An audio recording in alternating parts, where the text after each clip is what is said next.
campagne bi dafa nekkoon loo xam ne ñaar objectif la woon benn bi mooy gagner vraiment pour continuer le travail mais ñaar moo nekkoon surtout wax ak population bi wax leen d'abord lan la ñu def mooy le bilan dañu waxoon ne dañuy def fukki point ak ñaar ci wàllu koom-koom ci wàllu éducation ci wàllu social ci wàllu ndox wàllu courant mais waxoon leen aussi que suñu gagné dañu bëgg a defaat yeneen ñaar fukki point ak juróom-ñaar 27 projets loolu nag il fallait que ñu wax leen ko moo taxoon campagne bokkul ak yeneen campagne yi boo xam ne suñu opposition bi ñoom ay wax yoo xam ne dañ koy jëmale ci ñun yoo xam ne du rafet ñun on avait surtout un bilan boo xam ne dañ ko doon wax ensuite wax ni ci aussi lan moo leen xaar ci le Sandiara de demain xam nga ñun suñu slogan moo nekkoon bâtir le Sandiara du futur avec le plan 1-10-10 loolu moo nekkoon suñu slogan loolu nag li ñu may jëkk a gërëm d'abord mooy les jeunes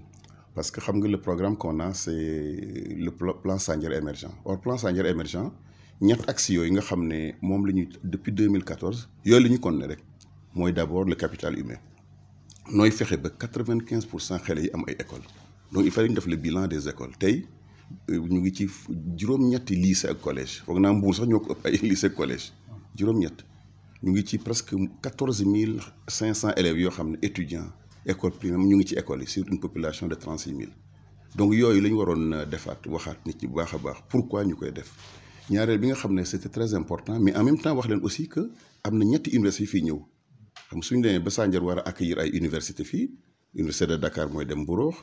site de Co mooy ñëw fii à Sandiara et ils sont déjà là école de douane bi xam ngeen fii la ñëw à Sandiara donc loolu beneen page la ñu tourner pas seulement pour Sandiara mais pour le département de Mbour lycée technique bi aussi gis ngeen ko mu nekk beneen donc yooyu la ñu doon expliquer population yi lan moo nar a ñëw ëllëg parce que le rôle des hommes politiques c'est aussi de faire rêver la population mun nag di leen wax que y a des problèmes à gauche déjà les gens ont des problèmes nga ñëw bëgg leen wax yeneen problèmes yu dul jeex comment tu veux que ñu am confiance ci avenir bi donc loolu moo nekkoon suñu campagne beneen axe bi nga xam ne kii nañ ci baax a baax mooy économie bi pourquoi les gens vont à Dakar en Espagne di dem ci gaal yi il fallait dire que c'est plus la peine de faire ça parce que avenir bi fii la nekk à Sandiara dans le département de Mbour ci la ñu wax baax a baax lan mooy zone économique bi te ñu ngi fukki usine waaye du yem foofu fanweer la ñuy jëm agropole bi 3000 employés doon Malicounda Sandiara Nguéniène yooyu il fallait aussi ñu wax ko les jeunes ensuite daral bi nga xam ne ñu ngi ko bëgg a transfert tabaxaat ko ak gis ngeen ko ak la caisse de dépôt 7 milliards et quelques lu tolloog 2000 3000 emplois donc yooyu moo nekkoon plutôt ñun suñu objectif en fait pour expliquer nit ci suba lan mooy am parce que c'est ça le rôle de l'homme politique wax leen aussi que le marché bi nga xam moom la ñu gis nii muy marché central Sandiara dañ ko war a tabaxaat dafa 300 cantines presque pour 1 milliard de francs donc loolu li ma ci jublu mooy won nit ñi que les communes mën nañu nekk des communautés yoo xam ne économiquement viable c'est pas la peine ñuy dem à Dakar c'est pas la peine ñuy dem ay Kaolack li ñuy mën a tabax fii mën nañu ko tabaxal suñu bopp ba pare au lieu nekk une terre d'émigration Sandiara nekk une terre d'immigration ñetteel bi nga xam ne c'était très important mooy wan leen aussi la bonne gouvernance wan leen que ñun on est là pour servir que lépp li ñuy wax ci affaire ay suuf ak ay yooyu en fait c'est des inventions de l'esprit ku ne xam ne zone économique spéciale décret la un décret du président ku ne xam ne pour dem Diamniadio wala nga ñëw Sandiara da ngay fay ay redevance industrielle dem verser ko au trésor public donc yooyu aussi la fallu ñu woon population fii c'est une maison transparente c'est la bonne gouvernance donc loolu moo taxoon vraiment on s'est dit que campagne bi c'était pas seulement pour gagner c'était won nit ci fan la ñuy jëm ak won leen lan la ñuy def aussi donc loolu moo waraloon dama kontaan trop tey waaye aussi on a vu que au niveau des résultats nous sommes très très satisfaits parce que tey soo xoolee ci les 16 communes je crois ñun ñoo jël 3e ou 4e la ñu wax te loolu nekk loo xam ne lu metti la parce que bi yoon au lieu ñu am benn opposition on avait 2 oppositions yoo xam ne ñoom tout leur tir groupé mooy contre ñun fa toutes sortes d'histoires sans compter les partis yu bees yi nga xam ne ñoom tout ce qui touche à Benno Bokk Yaakaar ils vont l'attaquer donc yooyu la ñu amoon comme mais ce qui est important rek mooy soo xoolee suñu nombre de voix yi 3644 voix ak ñoom seen nombre de voix yi on a presque ay 1500 voix de différents 1700 voix la dernière fois 900 voix laa leen ray woon bi yoon j'ai presque doublé le nombre de voix malgré que ñetti parti la ñu ñaareel bi aussi mooy suñu électorat bi dafa gën a rajeunir soo xoolee les jeunes ak les femmes ñoom ñoo gën a comprendre un peu ce qu'on est en train de faire mais ñetteel leçon bi ma ciy tiré aussi mooy Sandiara va changer pour de bon ku ne xam na ne sur le plan politique mënutoo gagner la commune juste avec des critiques il faut nga teg programme et c'est ça qu'on a compris soo ñëwee juste naan lii baaxul lii baaxul pour ne voilà waa ji baaxul ainsi de suite loolu ça ne marche plus ce qui est important mooy vraiment nga indi programme ne man si wàllu koom-koom lii laay def ci wàllu njàng lii laa bëgg a def ci wàllu éducation ak ci wàllu jigéen ñi par exemple là le plus gros ci programme yi mooy le financement des femmes 1 milliard la prévoir 200 millions chaque année pour l'économie locale ci wàllu jeunes yi on a décidé jox étudiants 12 millions par année amul aucune commune bii def loolu ci dans le département de Mbour je dirais même au niveau national n'est-ce pas comment subventionner toutes les écoles tous les jeunes comment financer tous les services yi nga xam ne mooy état bi Nations Unies aussi yi ngeen ne fii la ñu jël donc yooyu mooy nos forces en réalité et c'est ça je pense moo tax population bi wóolu ñu ci wàllu également koom-koom gis ngeen ne en dehors de l'industrie dañu am aussi benn poumon bi ñu woowee agropole agriculture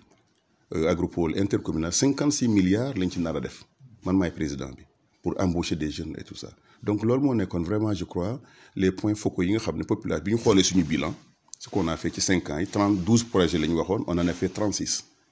li ñu waxoon ci wàllu perspective mooy 12 projets la ñu amoon avant léegi on en a presque 27 points donc loolu mooy vraiment li nga xam ne dama ci am satisfaction trop di nag bëgg am ay ngërëm yi ma bëgg a jëmale ci population bi bu njëkk bi mooy jigéen ñi d'abord da ngay gis ay xale dans les 32 villages 6 heures du matin dañuy ñëw ci kër gi reer ou ndékki delluwaat seen kër 3 heures ñu ñëwaat on avait ay 40 véhicules 60 véhicules 80 voitures foo taxaw ñu taxaw fa nga dem ci village jusqu'à 3 heures du matin ñu lay xaar 4 heures du matin ñu lay xaar pendant 15 jours ñun suñ campagne il y a une pré-campagne de 15 jours aussi donc lii pendant 1 mois la durée moo tax dama bëggoon gërëm d'abord les femmes gërëm nag les jeunes parce que les jeunes ñoom ndeysaan tout le travail jël chaise yi yëkkati animation bi di xuloo di xeex en fait c'était les jeunes donc ñoom aussi bëggoon naa leen na gërëm mais gërëm aussi ñi nga xam ne c'est les chefs de famille li ñu xamul mooy dans les foyers dafa am des personnes silencieuses duñu wax ñoom ñoo jur doom yi nga xam ne ñoom lay may bourse à Dakar ñoom ñooy papay xale yi nga xam ne ñooy jànge dans le lycée de Sandiara dans le lycée de Louly dans le lycée de Faylar ñooñu duñu xuloo duñu xeex waaye ñooñu li ñu ma wax mooy yow daal demal rek duñu bàyyi ba keneen di la jële fii parce que li nga mën kenn mënu ko donc loolu mooy bëggoon naa leen gërëm ci ñooñu gërëm aussi les chefs religieux parce que ñoom bi ma demee dama leen tàggu sëñ Mbay Sall waa kër sëñ Camara waa Nganjool tous les chefs religieux dama leen di gërëm parce que bi ma demee dama leen tàggu ñu ñaanal ma pour lii mën a am waaye li may retenir aussi mooy à l'endroit des autres candidats je leur tends tout simplement la main gis nga politique à la fin de la compétition dañu war a nekkat une seule famille parce que en réalité chacun a les mêmes ambitions ku nekk da nga foog ne ton programme mooy mën a tax Sandiara sur le plan économique social sur le plan politique mu avancer loolu moo waral li su jàllee rek moi je deviens le maire de tout le monde ne ma nekkul mais ni maire APR kese ni maire PS kese ni maire PDS kese ni maire Rewmi ni maire tous les autres partis je leur tends la main pour ñu ñëwaat seen expérience bi ñu am ñu boole ko suñu expérience Sandiara gën a développé wu donc pour man ku ne xam ne ko xam nañ ma en matière de politique gis ngeen tous les gens qui sont ralliés à notre cause soo ñëwee rek la maison elle est très grande parce que le rôle de l'homme politique aussi mooy yaatal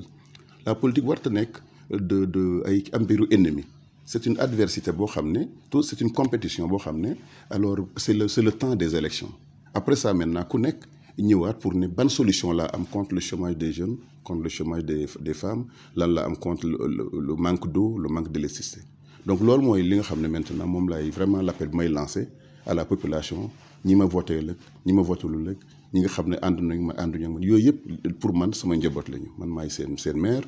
yàlla def ci ministre de la république donc tey jii ku ci nekk war ngaa mën a ñëw ci man wax ak man soo nekkee maire ku ci nekk ka nga far ak yow wala fay war nga ñëw ak man mais ñëpp laa daal lay tendre la main pour ñu tabax le Sandiara du futur parce que le Sandiara du futur ñëpp ci am place xale yi war a liggéey ci usines yi ñoom dañ ci am place ñi war a jàng ci université dañ ci war a am place ñi war a dem ci port sec bi dañ ci war a am place loolu moo waral kenn moomu ko c'est pas à l'APR c'est pas pour le maire c'est pas non pour les jeunes de l'APR donc loolu mooy vraiment le message bi nga xam ne bëggoon naa ko lancer toute la population wan leen aussi que nañ préparé wu waxoon naa leen il y a 5 ans ku am kër na nga ko tabax parce que di ngeen toog bu loyer yi jafe ñii gëmuñu tey le loyer à Sandiara sooy tabax kër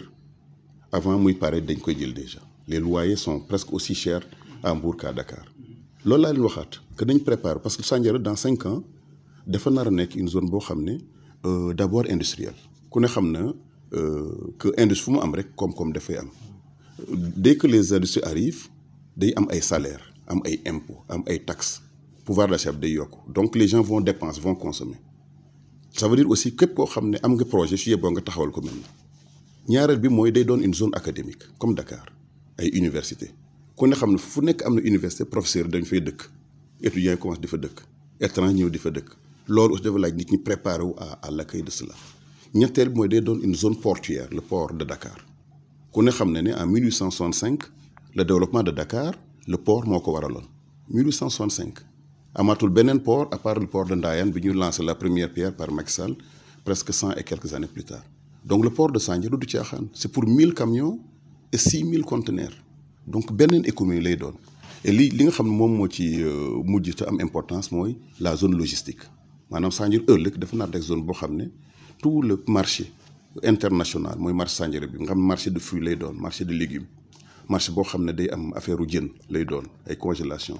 marché animaux yi muy doon yooyu yëpp day tax dëkk bi en réalité ça va devenir une véritable capitale sur ci angle yooyu yëpp sur l'angle industriel sur l'angle logistique sur l'angle commercial mais aussi sur l'angle agricole moo waral mu bëgg population bi ñi nga xam ne bëgg nañu investir ñu commencé préparer wu les jeunes gën a jàngi am des métiers maa ngi doon recevoir léegi l'association des étudiants li nga xam ne aussi en matière de communication de télévision de radio yooyu yëpp dafa nekk yoo xam ne dañ koy gën a taxawal tey pour man suñu plus grand li ma gën a kontaan mooy les accès universels tey on a l'accès universel à l'eau 100% des villages tey am nañu ndox on a presque l'accès universel à l'électricité tey on est à presque à 80% villages yi amoon à l'époque il y avait que Sandiara moo amoon courant tey pratiquement sur les 32 villages pratiquement 23 yëpp 24 yëpp am nañu électricité donc révolution boobu ñuy def nag en 7 ans loolu mooy wane que rek on a un programme qui est très ambitieux te programme boobu on va le poursuivre incha allah dans les 7 prochaines années. Le plus important actuellement mooy koom-koom bi xam nga wax naa leen que réew ñaari piliers rek la ama moom mooy déterminer ci des benn bi mooy xam-xam bi benn bi mooy koom-koom bi koom-koom bi li ñuy notre plus gros projet bi ñu war réaliser mooy le marché international de Sandiara war ko tabax parce que marché boobu ay junniy nit ñoo ci liggéey nooy fexe ba marché dootu nekk samedi rek waaye mën a nekk soo ñëwee lundi nga jënd nag soo ñëwee mardi mën nga def abattoir soo ñëwee mercredi mën nga jënd jën donc loolu mooy mon plus gros projet c'est 7 milliards et demi avec la caisse de dépôt c'est ma priorité ça va durer 1 an et demi à 2 ans incha allah nañ ko def beneen projet bi nga xam ne mooy sama top priorité mooy les usines gis ngeen yaakaar bi ñu am tey usine batterie bi ñu am fii amul fenn en Afrique de l'Ouest ñu ngi 200 personnes 400 personnes lay dem à terme 700 personnes usine poussin ñu am noonu également même chose donc li ñu bëgg a attaquer maintenant mooy abattoir bi on aura bientôt un abattoir boo xam ne abattoir poussin lay doon maanaam fukki usines yooyu d'ici en 2022 déjà am na fukki usines ak juróom yoo xam ne moom ñooy waaj a préparé wu usine engrais bi ci la bokk usine abattoir boobu ci la bokk usine recyclage yu aluminium bi ci la bokk également am na benn usine boo xam ne ci wàllu oto la aussi ñu ngi négocier moom pour bu ñëw ak usine boo xam ne ay compteur électricité lay doon de même que la centrale électrique kon ça veut dire que hub bi ñu nar a créer fii alors loolu laa bëgg nit ñi préparer wu parce que dafa laaj ñu xam bu baax a baax fan la ñuy jëm kon ñaari piliers yooyu mooy li nga xam moom yore économie bu Sandiara nga xam dañu war a continuer di def ay école li nga xam ne aussi bëggoon naa ko wax ci wàllu pilier capital humain bi mooy les collèges xam nga dañu am juróom-ñetti collège mais man sama objectif mooy dëkk yi ci boppam dama bëgg indi foofu ay collège ak ay lycée de proximité Faylar déjà dama fay tabax ñaari classe tey ñu ngi ci presque 400 élèves waaye Koutinkhomen zone boobu nga xam ne dama ko bëgg a def centre alors moom aussi dafa war a am aussi un lycée un collège dinañu permettre kon ñu am vraiment un très bon maillage ci wàllu santé aussi yëg ngeen ne j'ai 2 gros objectifs benn bi mooy tabax ay l'hôpital de Sandiara gis ngeen ko en face du lycée ce sera l'un des hôpitaux les plus modernes en tout cas de la région de Thiès là je vais l'inaugurer dans 1 mois ou 2 damay bañ kenn di jóge fii di dem ay Mbour wala di jóge fii di dem ay Thiadiaye wala ay dans d'autres zones il faut rester là mais hôpital boobu pour mën a marcher dëgg il faut ñu am benn centre de santé fexe naka la ñu transformer suñu hôpital bi avec le professeur Mboub en centre de santé mais aussi tabax tout autour de Sandiara toute une pyramide de dispensaires Kouch commencé na déjà Godagen ça va bientôt démarrer gis ngeen Mbourokh gis ngeen je vais faire un autre également à Soussane ci wàllu boobu ci wàllu collège aussi il faut ñu yokk yeneen collège il faut Kouch am collège Sopé dafa war a am collège fi nga xam ne mooy jàmm gi dafa war a am collège maanaam man li ma bëgg mooy 95% kenn dootul tourner lu tolloog 1 kilomètre te gisoo dispensaire gisoo collège wala dispensaire parce que loolu mooy développer dëgg-dëgg le capital humain kon loolu mooy li nga xam ne mooy ci programme li nga xam ne en dehors de l'économie bi mu bëgg a développer pour jigéen ñi liggéey financer les jeunes Nations Unies ñëw jàppale xale yi yooyu mooy vraiment le cœur même de mon programme parce que ñu ko defee rek en fait ce qui va se passer mooy dafa am ce qu'on appelle le revenu par tête d'habitant le PNB par tête d'habitant revenu par tête d'habitant li koy indi mooy kii investissement yi ak la consommation donc soo bëggee dëkk développé wu au niveau même national loolu ngay def da ngay yokk investissement yi tey on est à presque 50 milliards d'investissements directs étrangers mooy usines yi ak les fermes agricoles mais loolu doyul il faut aussi que la consommation yokk consommation plus investissement yooyu en fait loolu mooy indi donc la croissance économique et Sandiara donc dans les années à venir justement loolu nar a dépasser beaucoup de communes parce que la population bëriwul on est que 36 000 habitants par contre les investissements ils sont massifs parce que déjà l'agroport 56 milliards la zone économique on est à 50 milliards muy 100 milliards déjà sans compter maintenant le port sec sans compter ki nga xam ne mooy le lycée technique de 10 milliards donc en fait notre objectif mooy dans les 5 ans qui viennent au moins qu'on arrive à des investissements de 150 milliards ou 200 milliards pour que dëkk bi maintenant commence à transformer voilà absolument avec la centrale aussi xam ngeen moom à elle seule on va vendre maintenant du courant un peu partout au Mali au Sénégal avec la commune étant actionnaire donc loolu aussi c'est pratiquement un investissement de 200 et quelques milliards donc loolu mooy c'est des projets communaux mais qui ont quand même un impact national te loolu mooy différence entre Sandiara bëgg naa aussi collaborer avec les autres communes xam nga en tant que maire en tant que ministre mon rôle en tant que membre du conseil départemental tous les autres maires dañu war a liggéey dans le cadre de ce qu'on appelle l'intercommunalité alors am nañu projet bi ak Malicounda am nañ ko aussi avec le département à travers usine gaal yooyu ngeen di dégg Sandiara la ñu koy def avec le président Salou Samb on va aussi travailler avec les maires de Ndiaganiao docteur Tening Sène les maires de Sessène qui est mon jeune frère le maire de Thiadiaye Omar Youm avec qui on avait déjà une intercommunalité pour la propreté donc maa ngi tàllal loxo aussi tous les autres maires pour ñu mën a liggéey parce que ce qui se passe à Sandiara xejul Sandiara il va falloir ñu partager ko au niveau de l'emploi aussi même chose ce qui se fait à Sandiara en fait c'est pour tout le département en fait ces maires là en réalité tout le monde sait que c'est des amis à nous ku ne xam na Sophie Sibi c'est ma sœur Mamadou Ndione c'est vraiment mon frère Cheikh Issa moom sama rakku bopp la ku ne xam na également Tening Sène c'est vraiment mes jeunes en réalité il y a une nouvelle race de maires qui est là il faut le reconnaître c'est de grands cadres Tening Sène est docteur Sibi Sophie est docteur comme moi Cheikh Issa c'est un magistrat Mamadou Ndione c'est un économiste donc yooyu c'est ça qu'il faut dans nos communes communes yi mëntuñu ay politiciens l'ère à mon avis peut-être ça va pas déplaire à certains mais l'ère des politiciens traditionnels dafa révolu d'ailleurs on l'a vu dans le profil des maires les gens ont besoin de solutions actuellement on a besoin de solutions yooyu ça ne peut venir que des cadres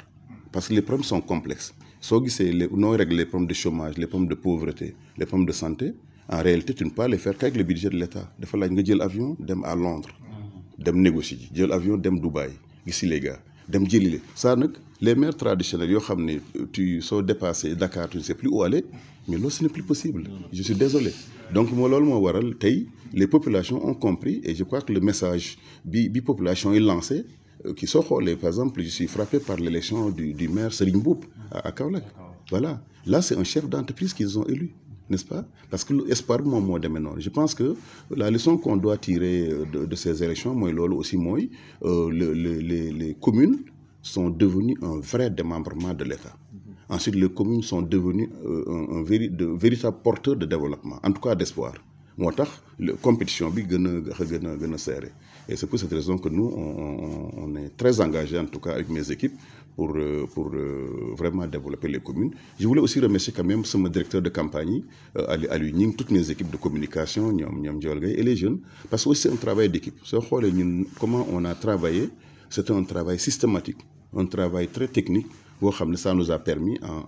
en moins de 30 jours on a fait le tour de tous les villages répondre à toutes les questions et mon expérience en politique mooy il faut réaliser le rêve des citoyens Il faut faire en sorte que les problèmes qu'ils ont en matière économique, comme en matière sociale, affaire ndox yeeg yooyu, affaire inondation yi, les problèmes qu'ils ont dans le domaine de l'habitat, il faut les régler. Les problèmes qu'ils ont dans le domaine universitaire, les problèmes qu'ils ont aussi en matière de gouvernance. Comment nous, on se comporte en tant que maire, n'est-ce pas? Comment on gère la chose publique, les ressources de l'État. C'est des leçons que nous devons tirer de cela. Et ça, on l'a vu quand même, c'est l'une des leçons principales. Et je connais le président de la République, il va tirer les leçons qu'il faut pour ça.